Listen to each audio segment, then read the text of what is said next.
Welcome along to the Sweet Spot, brought to you by the Racing Post, and I'm Dave Clark. He's Steve Palmer. We're here for your golf betting needs. Steve, I'm going to address the elephant in the room straight away. Your man McKibbin, back in the winners' podium, in the winners' enclosure, and we weren't on last week, but you can't back him every week. Yeah, go easy on me, Dave. I'm not full of autumn joy. The Hong Kong Open, a miserable experience, in all honesty.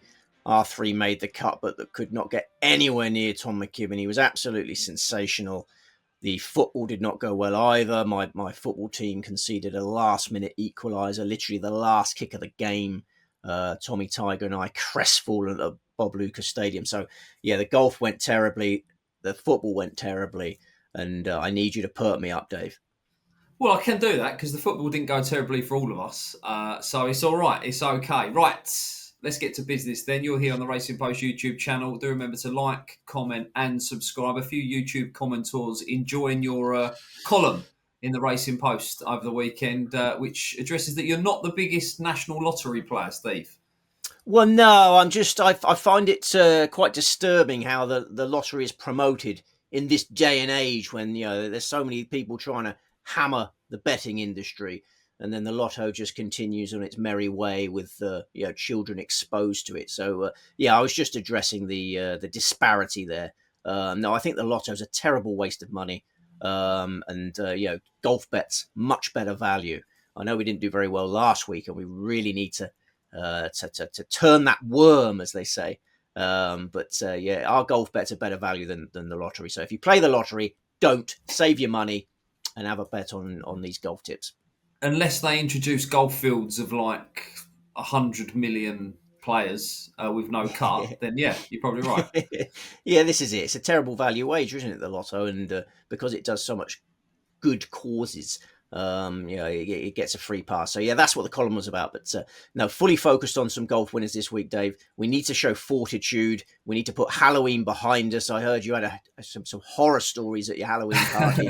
I don't know whether you want to broadcast them, but There wasn't really for the show, but yeah, one or two family members got a little bit carried away. We had a Halloween party on Friday, and there was the Joker was being sick in the sink at one point. But there we go. Like that's what happens, right? I felt good fun was had by all. Really getting into character there, I suppose. Yeah, that's probably added to the horror. No, we've put Halloween behind us. Christmas is a little bit away. We need to build up our Christmas pot now, don't we, Dave? We need to win some money for the Christmas presents.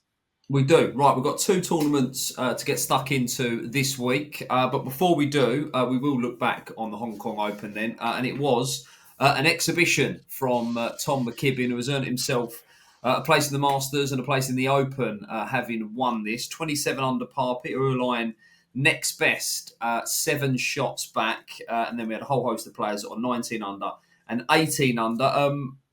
Listen, he hit the front early doors and just kept kicking. Yeah, 10 under par round 1, 8 birdies and 1 eagle. He needed only 25 putts in round 1. On Friday, bogey-free 65. He hit every green in regulation. He hit 17 greens in regulation on Saturday. He hit 17 greens in regulation on Sunday. 60, 65, 65, 63, 27 under par. The best golf ever played at Hong Kong Golf Club.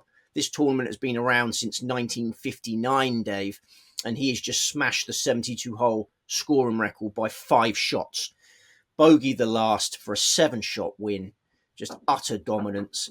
The victory, as you say, it's really helped him. A place in both the Masters and the Open. So he'll be making his Masters debut in April. He'll be playing in his 3rd Open Championship in July. He'd be greatly relieved, Dave, that the switch to live has not halted his career progress. That was the big gamble. There was no gamble financially because obviously it was a safe bet in that regard, but it was a gamble in terms of gaining access into the most prestigious events. But it's not stopped him. He played in 2 majors this year. He's already guaranteed 2 majors for next year. He's never been higher in the world rankings, Dave. He's a career high 85th in the world rankings now. So, yeah, this is a 22-year-old with the world at his feet. He'd be feeling so good about life. Good luck, Tom McKibbin.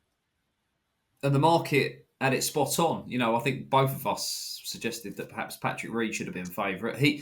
Yeah. Tom McKibbin was the original favourite. He was joined by Patrick Reed at the off due to plenty of support. Probably you're doing more than anything else. But you know, he looked the part, didn't he? And you know, he's still a young man. He can kick on and win more golf tournaments now. It was an incredible performance on a course that doesn't really suit him. We mentioned how it took driver out of his hands on a lot of holes, and that is what we've been waiting for, really, isn't it? I mean, we've all been aware of how good Tom McKibbin is.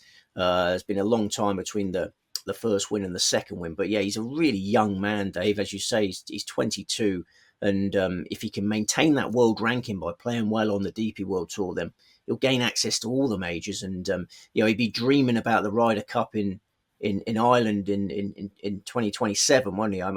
Hopefully, if he can maintain his world ranking, we'll see him at Adair Manor in 2027. Because I love this lad. I think he's good enough to become a Ryder Cup player. What price would you make him to be on that team? It's very, very challenging, isn't it? Because of the golfing politics. We keep hearing stories about how much money the live guys are losing. It's not a product that's making any money. I mean, it was never going to be, was it? Given they give John Rahm like a billion, million, zillion, squillion, and then nobody watches. I mean, it's never going to be a money making exercise. It seems to be a case of how much the Saudis are prepared to just throw away for the for their live golf dream.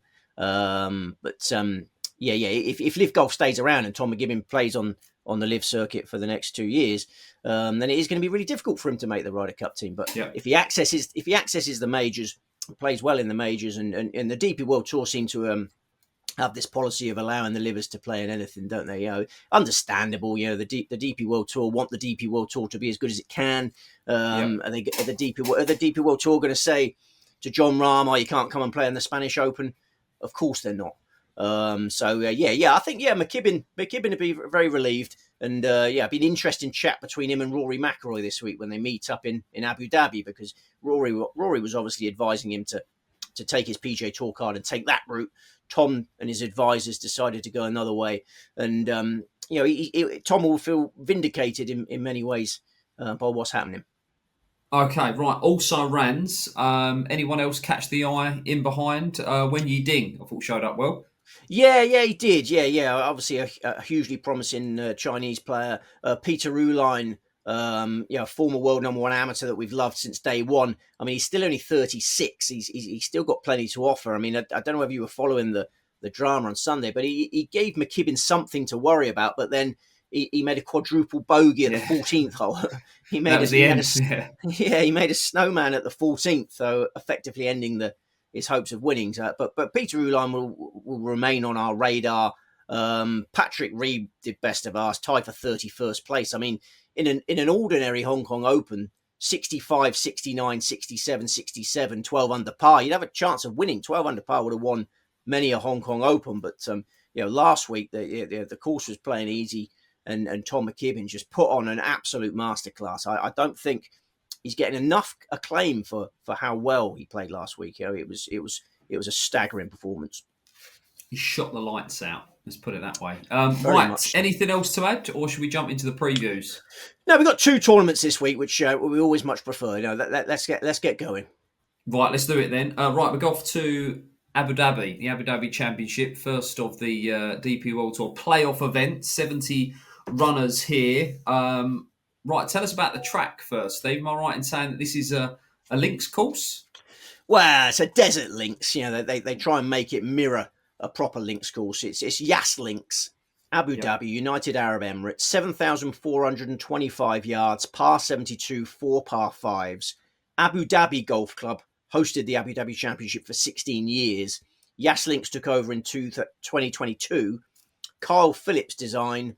It's on the coastline of the Arabian Gulf, but you don't get as much wind as you do at in Scotland, where all the best links courses are. And we've got Paspalum fairways, generous targets off the tee. It's really easy in calm conditions, Dave, and that's what we're going to get this week. We've got sunny, warm, benign weather. Paul Waring reached 24 under par last year. I think we're going to get another birdie fest this time. We've got a field of 72 going to post. You got the top 70 in the Race to Dubai rankings. Yeah, this is playoffs time. So the top 70 get in, and then you've also got 2 Ryder Cuppers who didn't get in the top 70 that want to play. Remember that special exemption we were talking about that Tommy Fleetwood didn't seem to know about. Ludwig Aubert and Shane Lowry have taken advantage of that exemption. Okay, right. You mentioned Paul Waring doing the business last year. Roll of Honour, Victor Perez, 2023. Thomas Peters, 22. Tyrrell Hatton, 21. Lee Westwood, 2020. Shane Lowry, 19. And 17 and 18 were both Tommy Fleetwood. So what sort of player are we looking for here, Steve? I think power's very useful here because you've got generous targets on the tee and you've got par 5s to devour. Strong ball striking. And all-round game. You want to have the finesse around there's some humps and hollows around these greens. All-round quality. Because I wanted to, obviously Paul Waring would be a bomber, would he? And he won it last year. It's surprisingly far, actually, Dave. It's surprisingly far. He's not bad. It's a shame. He essentially won his PGA Tour card through that performance, and it hasn't really worked out for him on stateside. But we've only got 2 selections, Dave. There is one at the top. There is one of the market leaders that I found it very hard to leave out, and I'll come to him later. But I've got two selections in this one and then 3 in the other one. Lovely. Right, market then. Rory McIlroy is in town, around about 11-2, 6-1 favourite, followed by Tommy Fleetwood, Tyrrell Hatton, Ludwig Aubert, Matt Fitzpatrick, Bobby McIntyre, Tom McKibbin, Marco Penge. What a field this is. The stars are out for the first of the playoffs. Who is the main selection then? The main selection is Tom McKibbin. This is obviously a challenging situation for me, Dave. I apologise for leaving my beloved Tom out of the staking plan last week. I was obviously full of regret from Thursday morning onwards. You wake up on Thursday morning, see he's 10 under par. Many will feel that the ship has sailed, Dave, and we're still on the harbour side, watching it go. But as I say, that performance last week was so impressive, so dominant. We're talking borderline perfection here, Dave. And I feel there's more treasure to be plundered by this ship in Abu Dhabi. Captain McKibbin, a youngster coming of age. We've been waiting for this, and he's clearly coming of age. He's got all the tools to become a superstar. He won on the DP World Tour in the summer of 2023. He's been based in Dubai, Dave, for the best part of 2 years. He loves this part of the world. He quickly realised that practice in Dubai was more effective than practice in the less consistent weather, shall we say, of Northern Ireland. So he's very, very comfortable in Dubai. It's essentially his home. And he started to really love the Middle East events. 7 of his last 8 starts in the Middle East have resulted in a top 20 finish. All but one of them was a DP World Tour event. He was 4th in the Qatar Masters last year, then 10th on his Yas Links debut, closed with a 64. So clearly had got a handle on Yas Links come the Sunday. He won 3 points from 4 matches in the Team Cup. You probably won't remember that one, Dave. The Team Cup was in Abu Dhabi at the start of this year. Do you remember that one, Dave? No.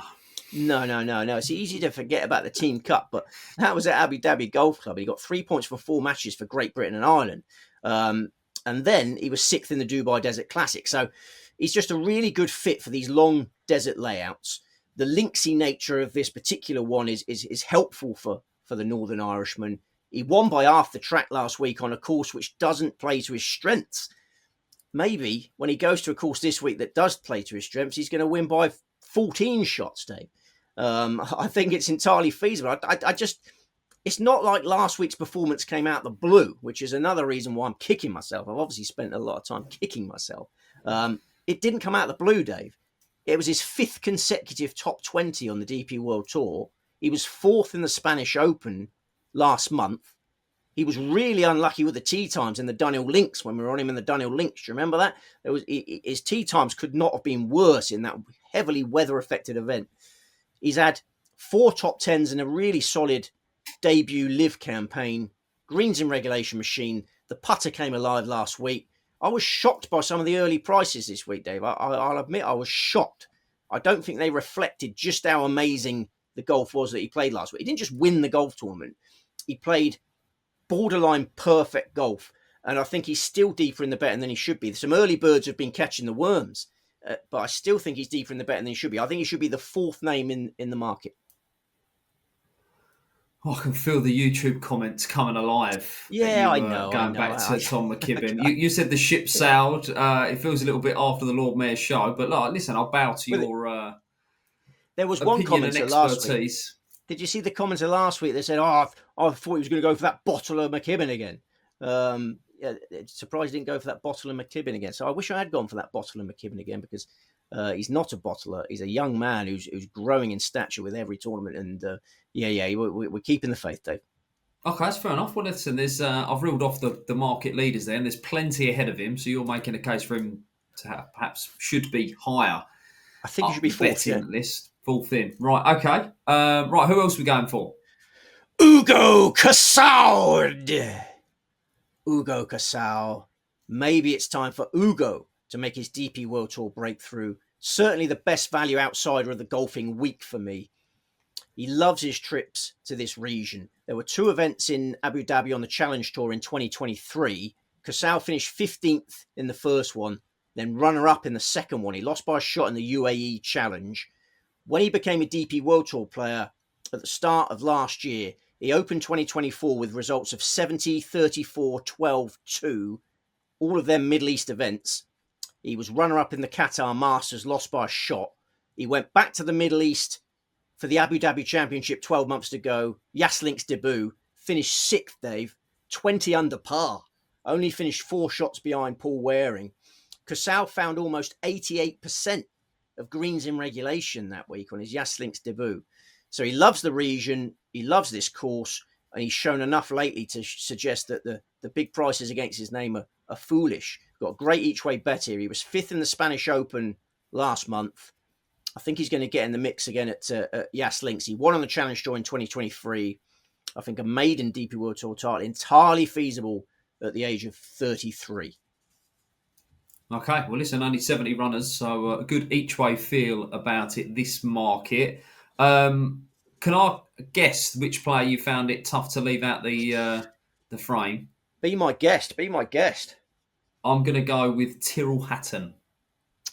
Well, you're wrong, but I do respect Tyrrell Hatton. I think Tyrrell Hatton has got the best course record. I mean, Tyrrell Hatton's course form figures, which have caught your eye, 6-7-2.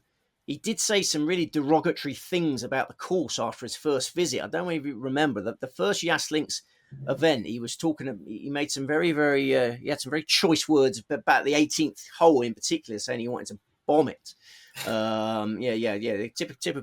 Typical headstrong Hatton. But he clearly can play the course and score really well on the course, and he's perfect for a low scoring links. This is a low scoring links. You see how effective Hatton is on a low-scoring links. 3 low-scoring links in the Dunhill links. His Dunhill links record's amazing. So, Hatton, an obvious runner. I understand why he's caught your eye. But the one I prefer is Tommy Fleetwood. I think Tommy Fleetwood, around the 6-1 mark, is a perfectly fair bet.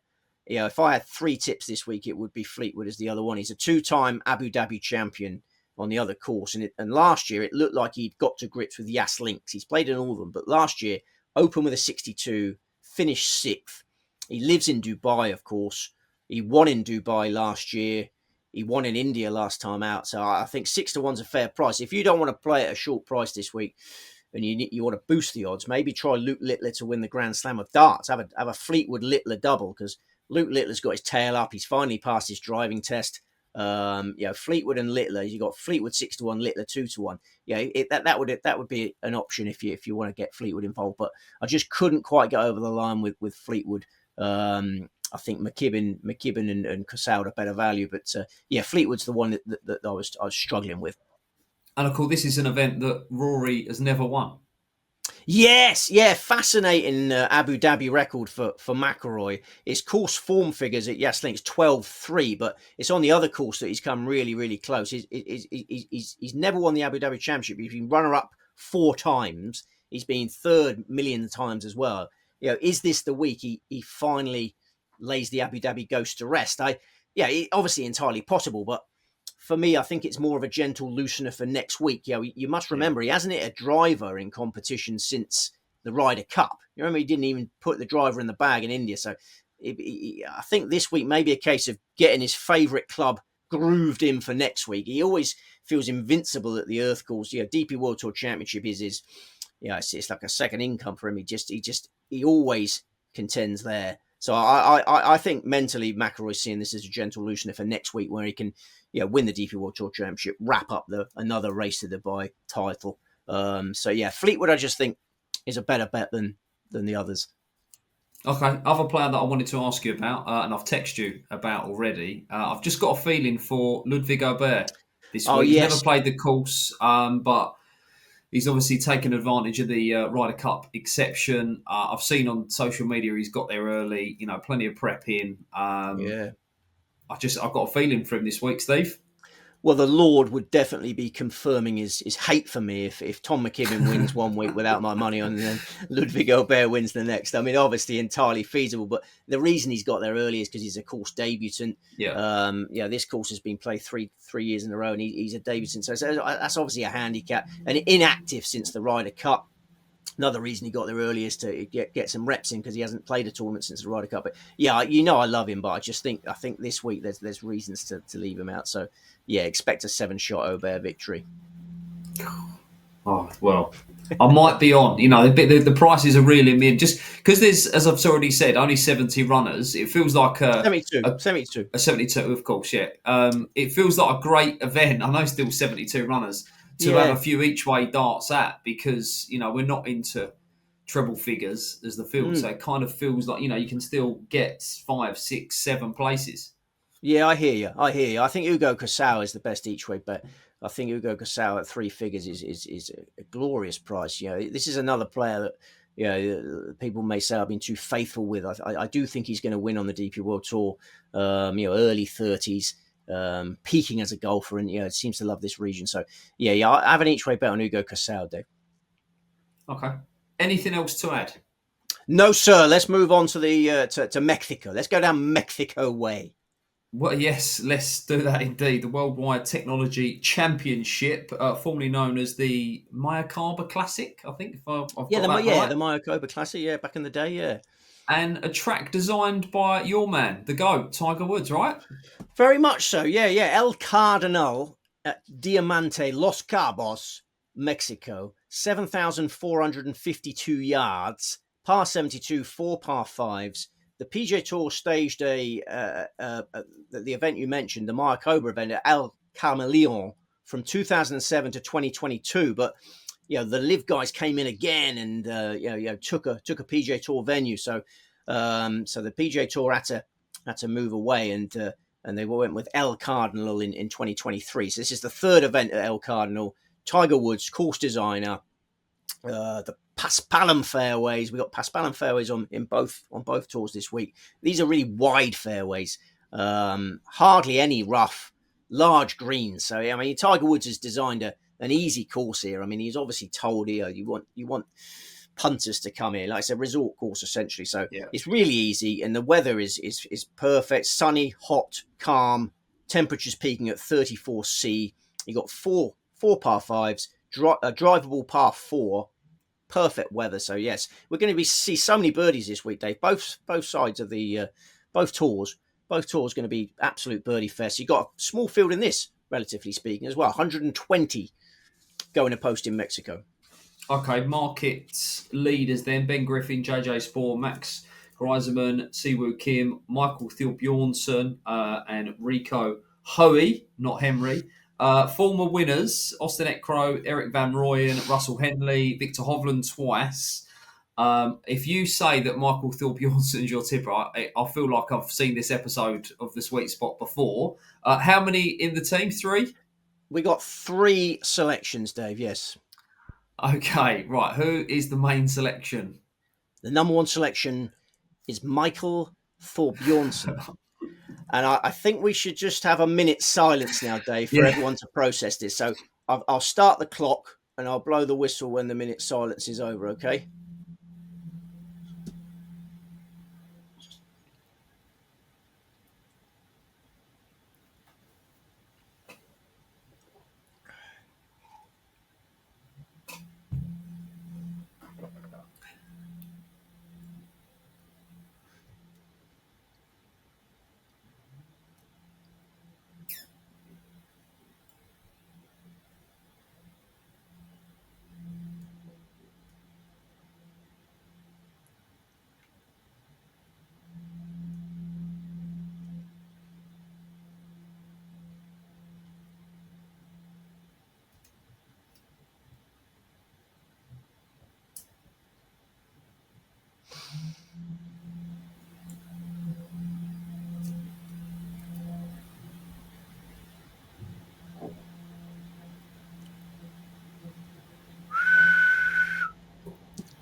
Thank you, Dave. Oh, Steve. I felt that was important because people need time to process this. We are Or switch off. keep, keeping keeping the faith, Dave. Keeping the faith. Okay, right, talk to me. Keeping the faith is a sensible policy. McKibbin disciples got some reward last week for keeping the faith. I am deeply ashamed that I was not part of that congregation. I feel that this week, Thorbjornsen disciples will get their reward. The time has come. This is a superstar in the making.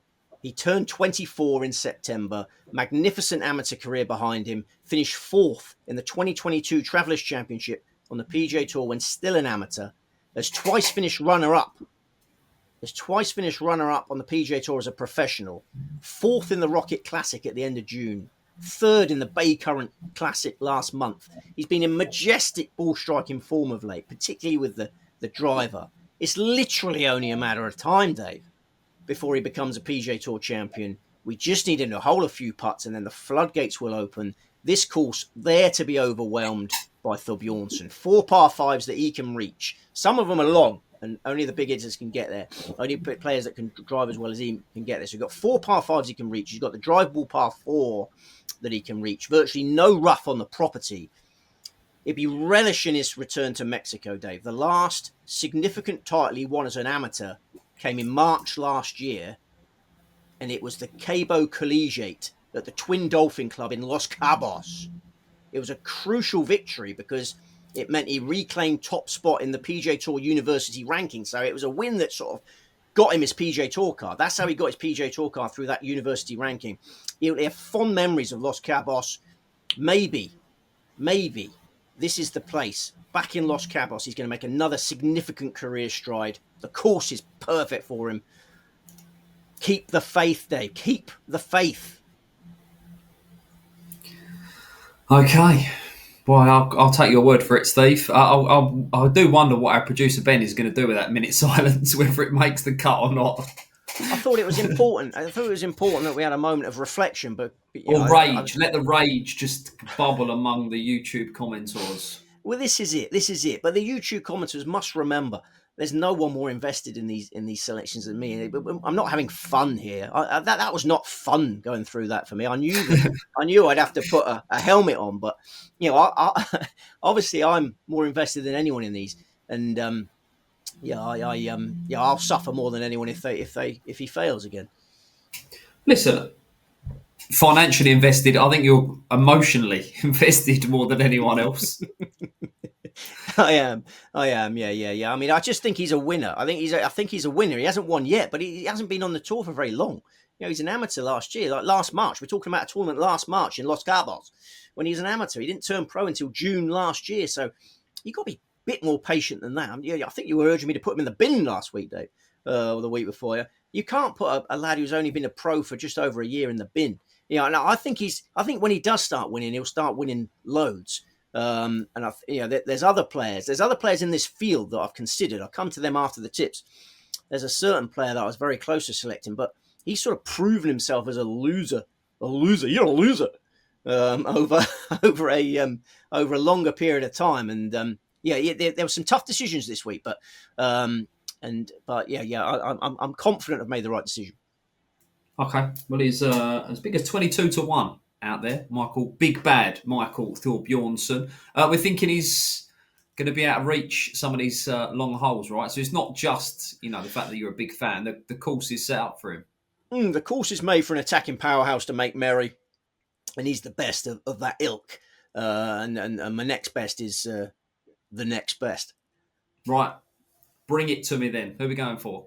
Garrick Higgo, a gutsy South African in red-hot form, a golfing prodigy who's been winning tournaments his whole life. He won twice on the Sunshine Tour in his homeland, 3 times on the DP World Tour. Then he made his PGA Tour breakthrough in the 2021 Palmetto Championship. Had some injury problems after that, but got back to winning ways this year in April, victorious in the Corrales Punta Cana Championship in the Dominican Republic, Dave. That's a tropical location like the one he's at this week. Higgo beat Thorbjornsen by a shot in the Dominican Republic. Maybe we'll see a duel between these two in Los Cabos. Higo is still only 26 years of age, appears right back to his best. Form figures of 7-2-4 from his last 3 starts. He nearly won the Sanderson Farms Championship a month ago. Some late heroics from Stephen Fisk denied him. Higo finished 6th on his El Cardinal debut 12 months ago, despite arriving in dire form and arriving as world number 339. This time, absolutely buzzing, confidence coursing through his veins, world number 77. So I think Higo, a surefire contender.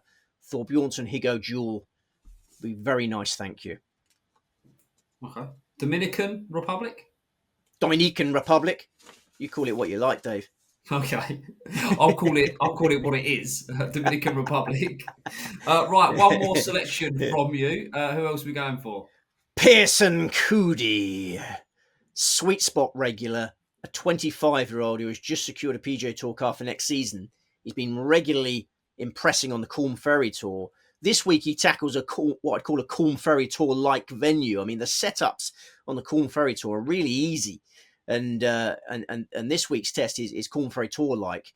He's well equipped to overwhelm El Cardinal. Absolutely top-class driver, Coody, one of the best in the world. He's won 3 times on the Corn Ferry Tour. One of them was in a tropical location, the Panama Championship. He's also played well in Bermuda.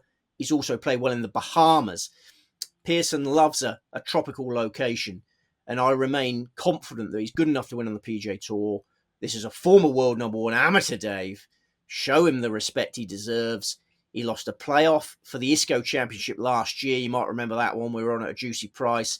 He was 3rd in the 3M Open at the end of July. He was 3rd last time out in the Bank of Utah Championship. He's been threatening a PGA Tour breakthrough for a while now, and this assignment looks right up his alley. Just ignore the missed cut last year. He missed the cut by a shot last year, but he'd arrived in dismal form this time, playing really well, and I expect him to contend. So, 3-pronged attack. That is one I like a lot, Pearson Coody. Very, very good. Yeah, he's a player of great promise, and again, like we've been keeping the faith, but again, he hasn't been on the PGA Tour for very long. I think a lot of punters too quick to give up on youngsters. You've got to give players a chance. It's not easy to win golf tournaments, but Coody and Thorbjornsson, loads of talent, and their time will come. Okay, well, maybe Thorbjornsson will get himself out of the bin and win this week. Right, let's talk about the market leaders then. I think generally Ben Griffin heads the market. Yeah, unattractive price. I mean, I'm not Ben Griffin's biggest fan. I don't expect Griffin to progress. I think he's peaked as a golfer already. I mean, he's 29 years of age. He's obviously he's had an amazing year, Ryder Cup debut, and the bookmakers and the punters are all loving him. But I don't see it. I just can't be backing Griffin at that sort of price. No, not for me. JJ Spawn? And JJ Spawn, I mean, I just hasn't played since the Ryder Cup. Bound to be rusty. And he was tailed off on both his previous spins at El Cardinal. It's not really the track for him. So both of the favourites there, unattractive options for me. And then you get to the ones that excite me. Okay, is one of them Siwoo Kim, because he's been quite well back this week. He is getting well back. No, that's not my money, and I don't see the appeal of Siwoo Kim. He'll always let you down on the greens. I mean, Max Grazeman is the one I'd like to discuss. Max Grazeman was the hardest player to scrape from the staking plan. Basically, if Tommy Fleetwood wins and Max Grazeman win, then I'm going to need a week at the pylon to recover from that, because Max Grazeman, he's 30 years of age though, Dave. This is the key point. Last year he finished 4th at El Cardinal, so he's well equipped to play this course well. He was runner-up last time out in the Bay Current Classic to Jander Schauffele. Obviously, losing to a world-class player by a shot there's no shame in that. So Grazeman's got the current form, he's got the course form, but this is a 30-year-old who has never won anything of significance. He's never even won on the Corn Ferry Tour. Always the bridesmaid, never the bride. And I thought long and hard about Grazeman up against Michael Thorbjornsson, and I just think Michael Thorbjornsson and all 3 of my selections, younger and mentally stronger for me. I mean, Coody's been a prolific winner on the Corn Ferry Tour. Grazeman, there's an edginess, a fragility about Grazeman. I think he is good enough to win a PGA Tour event. Great putter, long driver, this course sets up well for him. But I just prefer others at the prices. And if you're having a fourth bet, then chance Grazeman. But I just think down the stretch, no, he's well aware of the chatter now. I think the chatter about how many runner-up finishes he's had, the comparisons to Cameron Young. I mean, he's lucky Cameron Young has actually won now, so he can be inspired by Cameron Young in a way. But he's aware of the chatter. So if it's tight down the stretch, Grazeman is going to feel it, Dave. He's going to feel it. So I've left him out, but I thought long and hard about him, as you can tell. Fair enough. Anything else to add? I don't think so, Dave. I don't think so. No, we can look Talk positive. to me about the darts then. So what we're sort of perming up Luke Littler with everything, are we? Well, yeah, the Grand Slam of darts is a tournament that you can approach with a fair amount of confidence because of the length of the matches. Like, very quickly the knockout, when you get to the knockout stage, it's best of 19 legs. So class will out over that distance. The finals like best of a million legs. I think you play in the groups early on, Dave. It's group stages. So if you look at Littler's group, you'd expect him to progress. Top two get through the groups. Groups of four, top two progress. I think Littler's got his tail up. As I say, he's passed his driving test. Well done, Luke, for passing his driving test. He was greatly relieved by that. So he's probably already bought about 5 Ferraris. And unconfirmed reports that his test examiners bagged hospitality at Ali Pali over the Christmas. He got 0 minor errors. So you might be right. 0 minor errors. Because the tests are really hard these days, isn't they? I've heard that my nephew was telling me. First, I mean, it's a while ago, but yeah. Yeah, my nephew's 18, and he says it's really difficult now. Back in my day, it's perhaps a bit easier. Luke Littler's got his tail up, but most importantly, over a long distance matches, so hard to beat. The Fleetwood Littler double is there for you if you fancy it. Okay, right. Let's have a tipping roundup then. We'll start with the Abu Dhabi Championship. Sir Tom McKibbin, Ugo Casaud. And the Worldwide Technology Championship. Michael Thorbjornsson. Very sheepish about this tip. Michael Thorbjornsson, Garrick Higo, and Pearson Coody. Lovely. You got a bit quiet on the poll chat, Steve. Are you still getting the links in? What's the story? No. They are. There's been issues there. My fragile 47-year-old body has capitulated. I mean, it's such a shame because there was about a spell of like a fortnight where I was running and swimming. I thought, this is a doddle. I'm going to be in the London Marathon next year potentially. But then the injuries, my body just capsizes under the pressure of it all. Like the thigh strain eliminated the running. Like my thigh strain is still there. It's just like a lingering thigh strain, like Michael Owen back in the day, who just can't get fit. And my back has let go, and my shoulder has let go. My right shoulder's let go. Some sort of rotator cuff that's not performing in there. So the swimming, unless I swim one-handed. You sound like a top athlete with all these injuries. Sitting in a blooming chair all day working out who's going to win the Worldwide Technology Championship doesn't help you. So you come out, you sit down for like 16 hours, and then you go out and expect to be, a great physical specimen. You just need to golf, Steve. Just golf. Just walk and golf. That's all you need to do. Yeah. That's probably what I need to do. But I could swim one-armed. I mean, that is just about possible, isn't it? You see that in the Paralympics. We might go. Well, yeah. I might give that a go. It can be done. I'll let you know how the one-arm swimming goes. But then I suppose you would move into the other lane, wouldn't you? You sort of. I've got a lot of things to do about this. We need to get out of the golf. Let's have a sweet spot on the golf course. That's what we need to do. We need to do that at some point. Yeah, we do. But getting fit's not easy, guys. Take it from me. Okay, we will. Right, we wish you well, Steve. You got fireworks night, Dave. You looking forward to that? Yeah, are you going to invite that lady that was vomiting in your party? Is she invited to fireworks night? Well, yeah, she's a family member. She shall not be named, but she's a family member. It's not a big thing for me, fireworks. I don't mind going to a display, but when was it your mum, Dave? Was it your mum? No, it was your mum. No. One of the in-laws it was, so we'll keep it at that. We'll keep it at that. But yeah, no, I don't mind going to a display, but well, it's not yeah, good they're for the not dogs, people. is it, Dave? No, exactly that. Not good for the dogs. Dogs, cats, anyone who's got pets at home. When your neighbour's setting them off over the fence, it's Well, my daughter's already said not for she's me. not prepared to leave. She's not prepared to leave Coco at home, so she's putting Coco first, and I might have to take one for the team and stay with Coco. We can watch. Yeah, just put a bit of music on, mate. Yeah. Well, we'll watch Michael Ford Bjornsson produce fireworks in Los Cabos. I'll look after the doggy, put some earmuffs on her, and they can go out and have some fun. Yeah, it's all ahead of us, Dave. All good. Right. Well, listen. I welcome all YouTube commenters. Yeah, this I look week. forward I think to it's going to be quite lively. It's going to be quite lively. I'll try and read as many as possible next week as well. So do get involved with us, do get in touch, and we will see you next time.